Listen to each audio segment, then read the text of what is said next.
샬롬 제인에어 두 번째 제3장.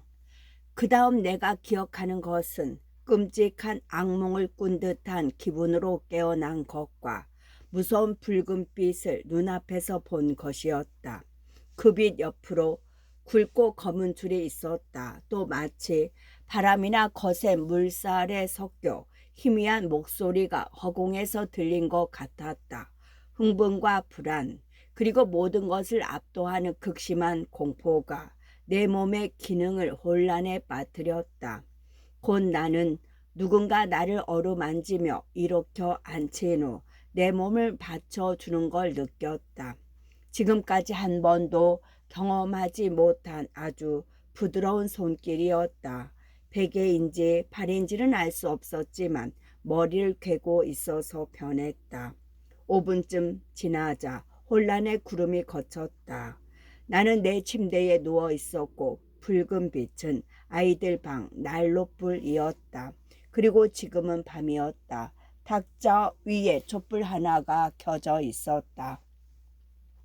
배시는 대야를 들고 서 있었고 어떤 신사가 머리맡 의자에 앉아 나를 바라보고 있었다. 나는 게이츠 헤드 저택에 살지도 않고 리드 부인과도 아무 연관이 없는 전혀 낯선 사람이 방에 있다는 걸 알았을 때 말로 표현할 수 없는 안도감, 예를 들어 보호받고 있으며 안전하다는 믿음이 생겼다. 그리고 에보트보다 배시가 곁에 있는 것이 훨씬 더 좋았다.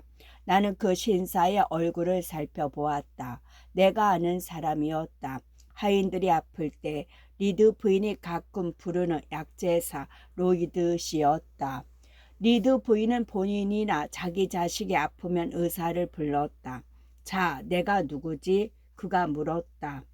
나는 그의 이름을 말하며 손을 내밀었다. 그가 내 손을 잡고 미소 지으며 말했다. 곧 좋아질 거야. 그러고 나서 나를 누인 후 배시에게 밤새 푹 잘 수 있도록 잘 간호하라고 일렀다. 그는 몇 가지 더 지시한 후 다음날 다시 오겠다며 떠났다. 나는 슬펐다. 그가 내 머리맡 의자에 앉아 있는 동안은 포근하고 내 편이 있다는 느낌을 받았으나 그가 가버리자 방 안은 온통 어둠에 휩싸이는 듯했고 이루 표현할 수 없는 슬픔에 가슴이 아팠다. 잠이 오겠어요? 배시가 아주 부드럽게 물었다. 나는 그녀가 험악한 말을 할까봐 두려워 대답했다. 자도록 해볼게요. 뭘 좀 마실래요? 아니면 뭐라도 먹든지. 괜찮아요, 배시. 그럼 나도 가서 자야겠어요. 벌써 자정이 넘었거든요. 나중에라도 필요한 거 있으면 불러요. 나는 그녀의 상냥한 말투와 태도에 뭔가를 물어보고 싶은 용기가 생겼다. 배시, 내가 어떻게 된 거죠? 많이 아픈 거예요? 내가 물었다. 붉은 방에서 울다가 쓰러진 것 같아요. 이제 곧 나을 거예요. 배시는 그렇게 말한 후 옆에 딸린 하녀 방으로 갔다. 그녀의 목소리가 저만치에서 들려왔다. 세라, 아이들 방에서 나하고 같이 자자. 오늘 밤 저 애와 단둘이 못 있겠어. 어쩌면 저 애가 죽을지도 몰라. 발작을 일으키다니. 어떻게 된 일이지? 혹 뭔가 본 거 아닐까? 만인도 좀 심하긴 했어. 세라가 배시와 함께 들어오더니 잠자리에 들었다. 두 사람은 잠들기 전에 30분 정도 소곤거렸는데 띄엄띄엄 내 귀에도 들렸다. 간간히 들려오는 이야기는 이랬다. 하얀 옷을 걸친 것이 그의 앞을 지나쳐 사라졌다는 거야. 그 뒤로 커다란 검정개 한 마리가 따라갔고 저 침실을 3번이나 쾅쾅 두드렸대.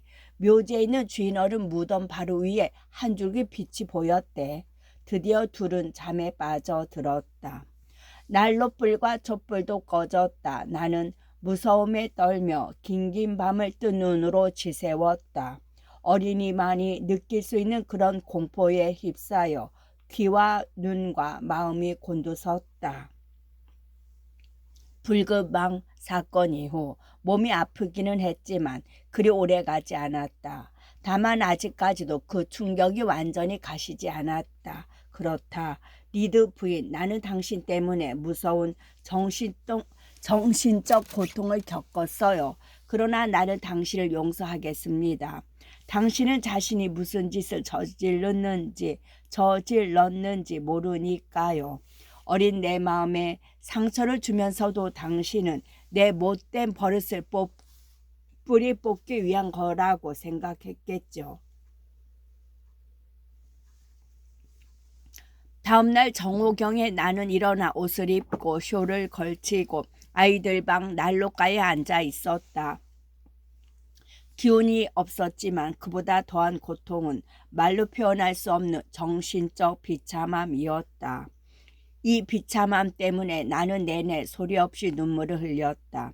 뺨을 타고 흐르는 짭짤한 눈물을 닦아내자마자 또 한 줄기 눈물이 흘렀다. 그러나 나는 이내 행복해야 한다고 생각했다. 왜냐하면 지금 이 집에는 리드네 식구가 한 명도 없었기 때문이다.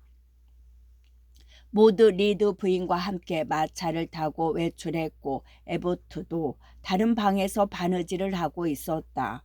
배시 혼자 방방이 다니면서 장난감을 치우고 서랍을 정리했다. 그리고 가끔 예전과 달리 나한테 상냥하게 말을 걸어왔다. 지금 이 상황은 늙구중이나 듣고 심부림을 해도 고맙다는 말 한마디 듣지 못하는 내게는 평화로운 낙원과 같은 것이었다. 그러나 심한 충격을 받은 내 신경은 어떤 편안함도 위안이 되지 못했고 또 어떤 즐거움에도 기쁘지 않았다. 배시가 부엌에 갔다가 예쁜 무늬가 있는 도자기 접시에 과실 파이 하나를 담아왔다. 예전부터 나팔꽃과 장미 봉우리 화환 속에 앉아있는 극락조가 그려진 접시를 보고 늘 감탄했다. 그리고 그 접시를 좀 더 자세히 보게 해달라고 간청했지만 나한테는 그런 특권을 누릴 자격이 없다고 항상 거절당했다. 그런데 그 접시가 지금 내 무릎에 놓여 있었다. 그리고 그 접시에 담긴 맛있는 파이를 먹으라고 상냥하게 권유하기까지 했다.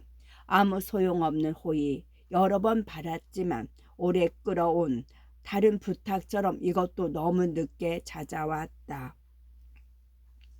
나는 파이가 먹고 싶지 않았다. 그리고 새의 날개와 꽃 빛깔도 이상하게 바래 보였다. 나는 접시와 파이를 모두 내려놓았다. 배시가 책을 보겠냐고 물었다. 책이라는 말에 자극을 받은 나는 서재에 가서 걸리버 여행기를 갖다 달라고 부탁했다. 내가 여러 번 재미있게 읽은 책이었다. 나는 이 책을 실화로 알고 요정 이야기보다 더 흥미를 느꼈다. 디기탈리스 잎과 꽃 속 버섯 밑이랑 오래된 벽을 타고 올라간 담쟁이 넝쿨 밑을 살펴보았으나 결국 난쟁이 요정들을 찾지 못하자 그들이 영국을 떠나 숲이 무성하고 사람이 별로 없는 아주 원시적이고 미개한 나라로 갔다는 슬픈 사실을 믿게 되었기 때문이다. 한편 나는 소인국이나 거인국도 분명히 지구상 어느 곳에 있으므로 언젠가 긴 항해 끝에 소인국에서는 그 작은 밭과 집, 나무 난쟁이들, 조그만 암소와 양, 새들을 보고 또 거인국에서는 습처럼 높이 자란 밀밭, 어마어마하게 큰 사냥개와 고양이, 탑처럼 우뚝 선 남녀를 볼 수 있으리라고 믿었다. 그러나 아끼던 그 책에 낱장을 넘기면서 지금까지 매번 느꼈던 매력을 그 신기한 그림 속에서 다시 찾아보았으나 모두 섬뜩하고 지겨울 뿐이었다. 거인들은 무시무시한 괴물 같았고 난쟁이들은 심술궂고 무서운 도깨비로 보였다. 걸리버는 가장 무섭고 위험한 마을을 쓸쓸히 돌아다니는 나그네로 보였다. 나는 더 이상 흥미가 나지 않아 책을 덮어 탁자 위에 아직도 손대지 않은 파이 옆에 놓았다. 배시는 방금 청소와 정도를 끝마쳤는지 손을 씻은 후 예쁜 새팅과 비단천 조각이 가득 든 작은 서랍 하나를 열고 조지아나의 인형에 씌울 새 모자를 만들기 시작했다. 그러면서 그녀는 노래를 불렀다. 아주 오래전 우리가 방랑의 길을 떠났을 때 전에도 간혹 들은 적이 있는 이 노래는 언제 들어도 즐거웠다. 배시의 목소리가 아름답기 때문이었다. 적어도 나는 그렇게 생각했다. 그 목소리는 여전히 아름다웠지만 나는 그 노래 속에서 어떤 슬픔을 느꼈다. 배시는 일에 몰두하면 때때로 그 노래의 후렴을 아주 낮고 느리게 불렀다. 그럴 때면 아주 오래전이라는 구절이 마치 장송곡 가락처럼 슬프게 들렸다. 그녀는 또 다른 노래를 불렀는데 이 노래는 정말 슬펐다. 내 발은 아프고 몸은 지쳤다. 길은 멀고 산은 험하다. 불쌍한 고아가 가는 길 위에 황후는 달도 없이 쓸쓸히 내려앉는다. 바위덩이들이 우뚝우뚝 솟은 광활한 황야로 왜 나 홀로 멀리 가야 하는가. 인심은 매정한데 천사만이 불쌍한 고아의 발걸음을 돌봐준다. 저 멀리서 밤바람이 불어오고 구름 한 점 없는 하늘에 별이 빛나는데 자비로운 하느님은 불쌍한 고아에게 위로와 희망을 주신다. 설령 망가진 다리 위를 지나도 희미한 달빛 아래 늪지대를 헤매도 하느님 아버지는 축복과 약속으로 불쌍한 고아를 안아주신다. 집도 친지도 없으나 나를 돕는 굳건한 힘이 있네. 천국은 나의 집, 안식도 거기 있으니 하느님은 불쌍한 고아의 친구라네. 제인 아가씨 울지 말아요. 노래를 마치고 배시가 말했다. 그 말은 곧 난로불을 향해 꺼져라고 말하는 것과 마찬가지였다. 내가 겪는 병적 고통을 배시가 어찌 알겠는가. 점심 무렵에 로이드 씨가 다시 찾아왔다. 아니 벌써 일어났니? 그런데 유모 아가씨는 좀 어떻소? 그가 아이들 방에 들어서며 말했다. 배씨는 내가 많이 좋아졌다고 대답했다. 그렇다면 좀 더 밝아 보여야지. 제인 양. 이리 와봐요. 이름이 제인이지? 네, 제인 에어예요. 그런데 왜 울지? 제인 양. 무엇 때문에 울었는지 말해보겠어요? 어디 아픈가? 아니에요. 마님과 함께 마차를 타고 밖에 나가지 못해서 온 거예요. 배씨가 말했다. 설마 그건 아니겠지. 웅석 부릴 나이는 지났는데 나도 그렇게 생각했다. 배씨가 알지도 못하면서 그렇게 말하자 자존심이 상한 나는 재빨리 대꾸했다. 저는 지금까지 그런 일로 운 적 없어요. 마차를 타고 외출하는 걸 싫어하거든요. 저는 제 자신이 서러워서 우는 거예요. 제인 아가씨도 원. 배씨가 말했다. 맘씨 좋은 약제사가 약간 당황한 표정을 지었다. 나는 약제사 앞에 서 있었다. 그는 계속 나를 쳐다보았다. 그의 눈은 작고 잿빛이며 그다지 맑지는 않았다. 그러나 지금 생각해보니 빈틈없이 보이는 눈이었다. 얼굴은 무섭게 생겼지만 마음은 좋아 보였다. 그는 찬찬히 나를 살펴보더니 물었다. 어제는 왜 아팠지? 넘어졌어요. 배시가 다시 끼어들었다. 넘어지다니. 그 또한 어린애 같은 행동인데 저 나이에 아직 잘 걷지도 못하나? 8살이나 9살 정도 됐을 텐데 얻어맞고 넘어진 거예요. 나는 자존심이 상해서 묵뚝뚝하게 툭 내뱉었다.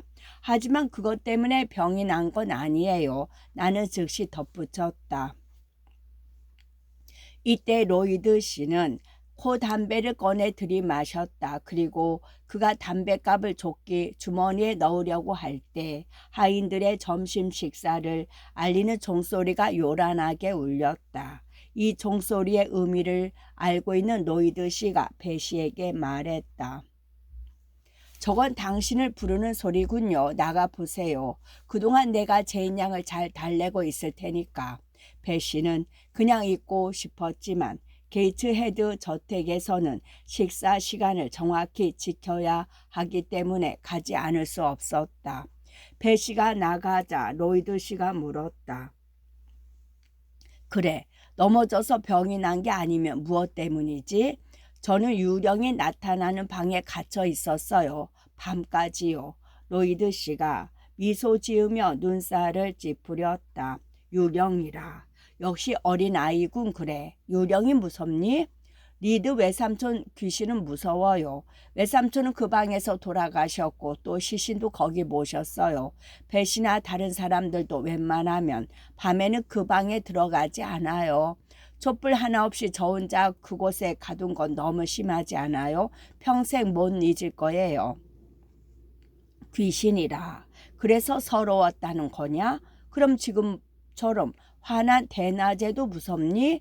낮에는 괜찮지만 이따가 또 밤이 되잖아요. 그리고 또 저는 불행해요. 다른 일 때문에 아주 불행해요. 다른 일? 어떤 일인지 이야기해 주겠니? 이 말에 나는 정말 속 시원하게 털어놓고 싶었다. 그러나 어떻게 얘기해야 할지 몰라서 얼마나 힘들었는지 모른다. 아이들은 감정이 풍부해도 그것을 분석하지는 못한다. 설령 일부 머릿속으로 분석해낸다 해도 말로 표현할 줄 모른다. 그러나 나는 내 이야기를 털어놓음으로써 슬픔을 조금이나마 치유할 수 있는 처음이자 유일한 기회를 놓칠까봐 잠시 주저하다가 부족하지만 진실하게 이야기하려고 노력했다. 우선 저는 아버지와 어머니가 안 계시고 남동생이나 여동생도 없어요. 상냥한 외숙모와 사촌들이 있잖니. 나는 다시 말을 멈췄다가 이어서 띄엄띄엄 말했다. 하지만 존 리드는 저를 때려 눕혔어요. 그리고 외숙모는 저를 붉은 방에 가뒀고요. 로이드 씨가 다시 담뱃갑을 꺼냈다. 게이츠헤드 저택처럼 훌륭한 집에 사는 것이 고맙지 않니? 여기는 제 집이 아니에요. 그리고 에버트가 그러는데 저는 하인보다 못하대요. 그런 말이 어딨어. 설마 이렇게 훌륭한 집을 떠나고 싶다는 그런 어리석은 생각을 하는 것은 아니겠지? 갈 곳이 있다면 바로 나가겠어요. 하지만 성인이 될 때까지 이 저택을 떠날 수 없어요. 그거야 모르는 일이지. 그런데 리드 부인 말고 다른 친척은 없는 거니? 없나 봐요. 아버지 쪽으로 없어? 잘 몰라요. 언제 한번 외숙모한테 물어봤는데 에어라는 성을 가진 가난한 친척이 있는지는 모르겠지만 자기는 잘 모른다고 했어요. 그런 분들이 계시다면 가고 싶니? 나는 깊이 생각해 보았다.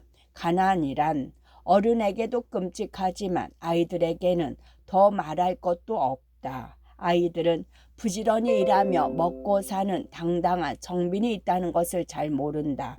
아이들은 그저 가난이란 누더기를 걸치고 형편없는 음식을 먹으며 볼기 없는 날로 불기 없는 날로 나쁜 행동 거지 저속한 악이라고만 생각한다. 내게 가난이란 타락과 같은 말이었다. 아니요, 전 가난하게 살고 싶지 않아요. 내가 대답했다. 그 사람들이 너한테 친절하게 대해줘도 싫으니?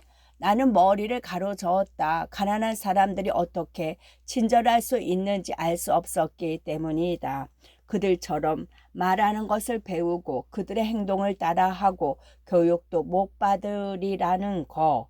그리고 간혹 본 적이 있는 게이츠헤드 마을의 오두막 문 앞에서 아이들을 보거나 빨래를 하는 가난한 여자처럼 살고 싶지는 않았다.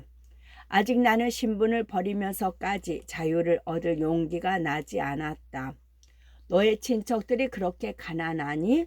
노동자들이야? 모르겠어요. 리드 외숙모 말씀이 혹여 제게 친척이 있다고 해도 모두 거지나 다름없을 거라고 했어요. 저는 거지처럼 살긴 싫어요. 학교에는 가고 싶니? 나는 또 생각에 잠겼다. 학교가 어떤 곳인지 잘 몰랐기 때문이다. 배시가 가끔 들려준 말에 따르면 학교란 양갓집 소녀들이 손가락 보정 기구를 차고 자세를 바로잡기 위해 등에 딱딱한 보호대를 대고 앉아 있으며 아주 다소곳하게 행동하고 규칙적이며 엄격한 생활을 하는 곳이라고 했다. 존 리드는 학교가 싫어서 선생님을 욕했지만 그의 취향이 나와 같을 수는 없었다. 배시가 말한 학교 규율은 꽤 무서웠지만 게이트헤드에 오기 전에 머물렀던 집의 아가씨들에게 들은 이야기라고 했다. 꽤 무서웠지만 소녀들이 학교에서 배우는 것들은 관심이 갔다. 배시가 소녀들이 그린 아름다운 풍경화나 꽃, 그들이 노래하고 연주하는 곡, 뜨개질한 지갑, 번역한 프랑스 책에 대해 너무 자랑스럽게 떠들어대기에 듣는 내내 나도 그런 걸 하고 싶고 또 그들 못지않게 할 수 있다는 마음이 들었다. 게다가 또 학교는 모든 면에서 변화를 의미했다. 그것은 기나긴 여행이고 게이트헤드를 완전히 떠나 새로운 생활을 시작한다는 뜻이었다. 학교에 다니고 싶어요. 이 대답이 깊이 생각하고 내린 나의 결론이었다. 그래, 어떻게 될지는 아무도 모르는 거란다. 로이드 씨가 일어서며 말했다. 이 아이는 공기 좋은 곳에 가서 조용히 요양하는 게 좋겠어. 신경이 너무 사약해 있으니 말이야. 그가 혼자 말을 했다. 이때 배시가 들어왔다. 그와 동시에 마차가 집 앞 자갈길을 달려오는 소리가 들렸다. 유모, 리드 부인이 오신 건가요? 떠나기 전에 부인께 드릴 말씀이 좀 있는데 로이드 씨가 물었다. 그러자 배시는 로이드 씨를 작은 식당으로 안내하겠다며 앞장섰다. 나중에 일어난 일로 미뤄볼 때 로이드 씨가 리드 부인에게 나를 학교에 보내라고 권한 것 같았다. 그리고 부인이 그의 권유를 곧바로 받아들인 것이 분명했다. 어느 날 밤 내가 침대에 누워 있을 때 아이들 방에서 바느질을 하던 에보트와 배시가 내가 잠든 줄 알고 이야기하는 소리를 들었다. 마님은 귀찮고 성가시네를 내보낼 수 있어서 다행이라고 하셨어요. 항상 눈치만 살피고 앙큼하게 꾀만 부린다고 말이에요. 에보트의 말이었다. 그녀는 내가 어리기는 하지만 그 유명한 음모가 가이 포커스 같다고 생각한 듯했다. 포커스는 1605년 영국에서 국왕과 대신을 몰살하려고 했던 화약 음모 사건을 모의한 사람으로 사전에 발각되어 처형되었었습니다. 그날 밤 나는 에보트가 배시에게 하는 말을 듣고 부모님에 대해 처음으로 알게 되었다. 나의 아버지가 가난한 목사였다는 것과 나의 어머니가 신분이 어울리지 않는다는 주변의 의견을 무시하고 아버지와 결혼했으며 자신의 말을 거역한 딸에게 화가 난 외할아버지가 돈 한 푼 안 주고 어머니를 내쫓았고 또 부모님이 결혼한 지 1년 만에 아버지가 자기 교구에 공장지대 빈민가를 방문하다가 그때 유행하던 디프스에 걸렸으며 어머니도 아버지에게 전염되어 두 분이 한 달 새에 차례로 세상을 뜨셨다는 것이다. 배시는 이야기를 다 듣고 한숨을 쉬며 말했다. 제인 아가씨도 참 가엾네. 그렇죠. 저 아가씨가 착하고 귀엽다면 모두 안타까운 신세를 동정할 거예요. 하지만 저렇게 미운 짓을 하니 동정심이 생길 일 없죠. 에보트가 대꾸했다. 맞아요. 정이 안 가는 건 사실이야. 조지아나 아가씨처럼 귀엽다면 같은 저지라도 좀 더 귀염을 받을 텐데. 배시가 맞장구를 쳤다. 그렇죠. 조지아나 아가씨는 정말 귀염둥이에요. 긴 곱슬머리에 파란 눈, 곱디고 온 얼굴빛. 마치 그림 같지 않아요, 배씨? 오늘 저녁에는 치즈 바른 빵이 먹고 싶네요. 에보트가 유쾌하게 외쳤다. 나도 그래요. 구운 양파도 곁들이고. 자, 내려갑시다. 그들이 방을 나갔다.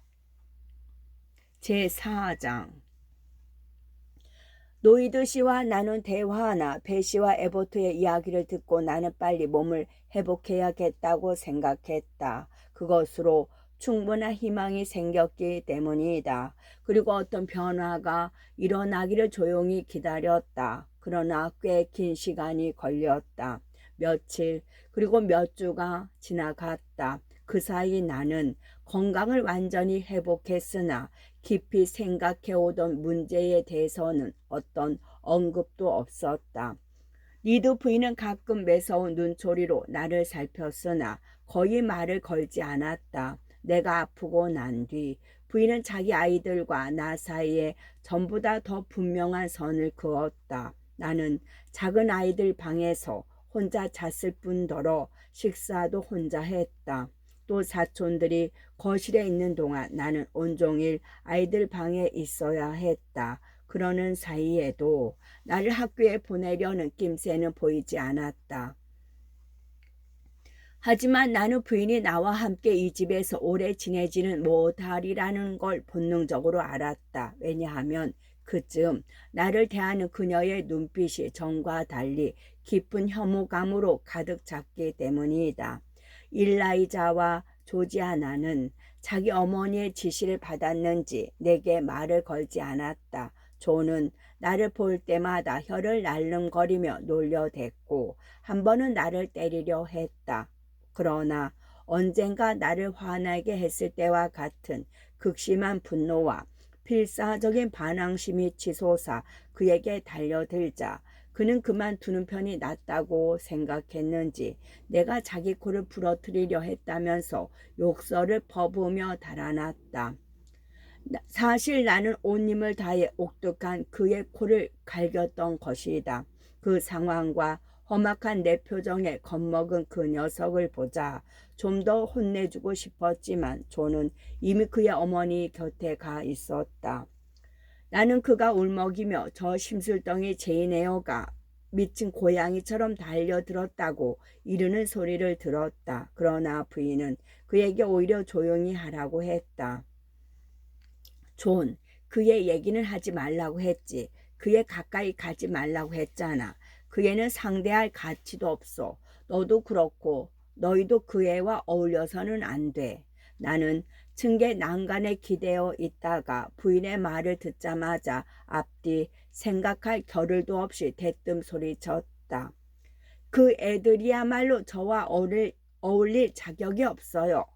꽤 통통한 리드 부인은 나의 귀괴하고 대담무쌍한 이 말을 듣고는 재빨리 층계를 뛰어 올라오더니 해오리 바람처럼 나를 아이들 방으로 끌고 가서 침대 끝으로 밀어붙였다.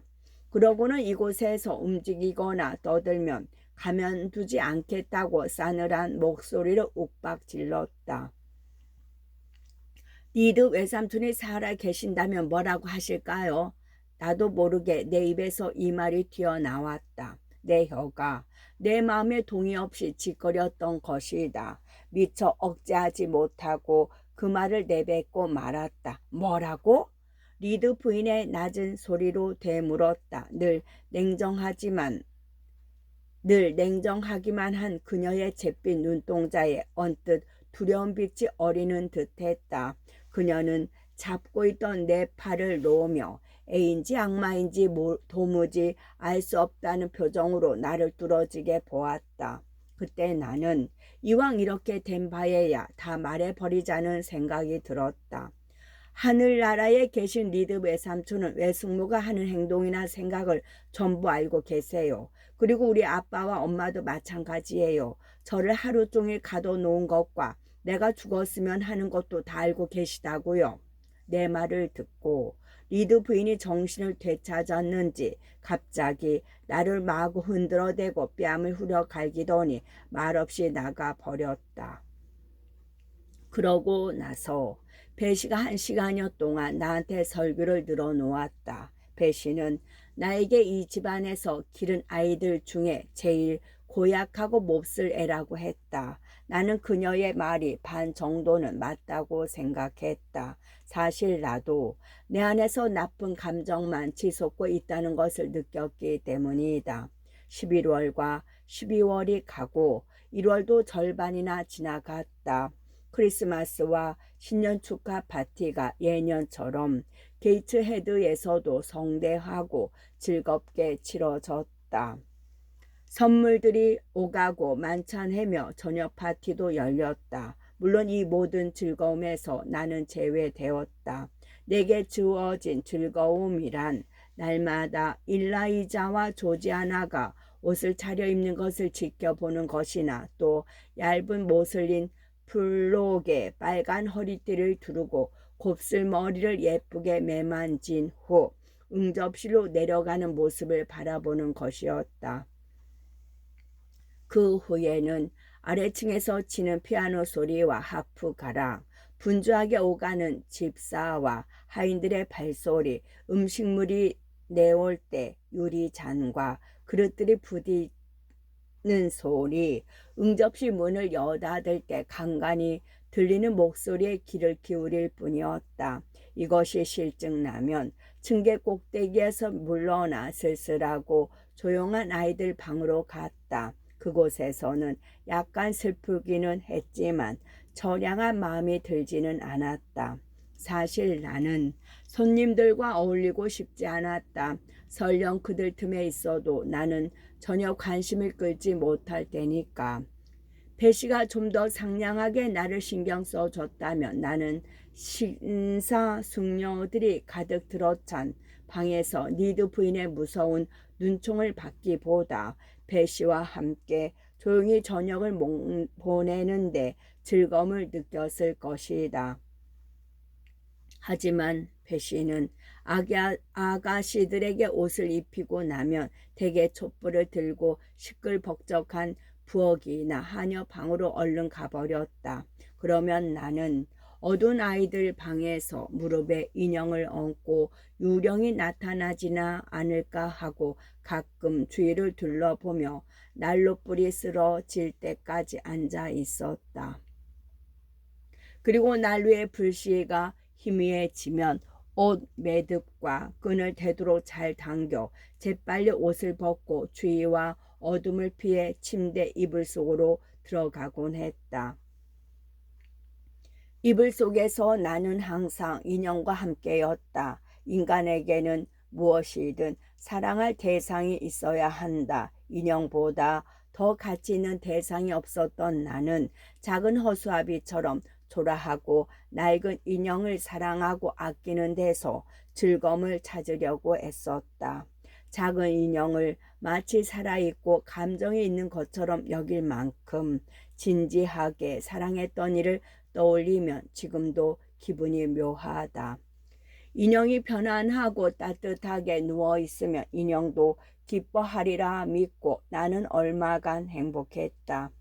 손님들이 돌아가기를 그리고 배시가 계단을 올라오는 발소리가 들리기를 기다리다 보면 시간은 정말 더디기만 했다. 배시는 간혹 골무나 과일을 가질러 혹은 저녁 식사로 빵이나 치즈케이크 등을 갖다 주러 오기도 했다. 그녀는 침대에 걸터 앉아 내가 다 먹을 때까지 기다렸다가 이불을 덮어주고 2번 키스하며 제인 아가씨 잘 자요 했다. 이렇게 상냥할 때 배시는 세상에서 제일 좋고 제일 예쁘고 친절한 사람인 것 같았다. 그래서 나는 그녀가 항상 이렇게 즐겁고 인자하게 대해주고 또 툭하면 그렇듯이 나한테 잔소리를 하고 야단치거나 무리한 일을 시키지 않기를 간절히 바랐다. 배시리는 틀림없이 여러 가지 재주를 타고난 여자였다. 무슨 일이든 잘했고 옛날 이야기하는 솜씨도 뛰어났다. 적어도 그녀가 들려준 이야기에서 받은 인상이 그랬다. 그리고 내 기억이 정확하다면 그녀의 얼굴과 몸매가 예뻤다. 검은 머리와 까만 눈동자, 반듯한 이목구비와 고운 피부의 늘씬한 젊은 여자였다. 그러나 변덕스럽고 성미가 조급하며 무엇이 옳고 그런지에 대해서는 둔감했다. 그러나 나는 게이츠 헤드 저택에서 그 누구보다 배시를 좋아했다. 1월 15일 아침 9시 경이었다. 배시는 아침을 먹으러 내려갔고 사촌들은 아직 그들 어머니한테 불려가지 않았다. 일라이자는 닭모이를 주려고 모자를 쓰고 정원에 나갈 때 입는 따뜻한 옷을 걸쳤다. 그녀는 일을 좋아했고 또 하녀에게 달걀을 팔아서 돈을 모으는 것도 꽤나 좋아했다. 일라이자는 장사에 소질이 있는 데다 저축도 열심히 했다. 달걀과 병아리를 팔 뿐 아니라 화초뿌리와 씨앗, 묘목 등을 정원 사이에 비싸게 넘기는 것만 봐도 알 수 있었다. 끝.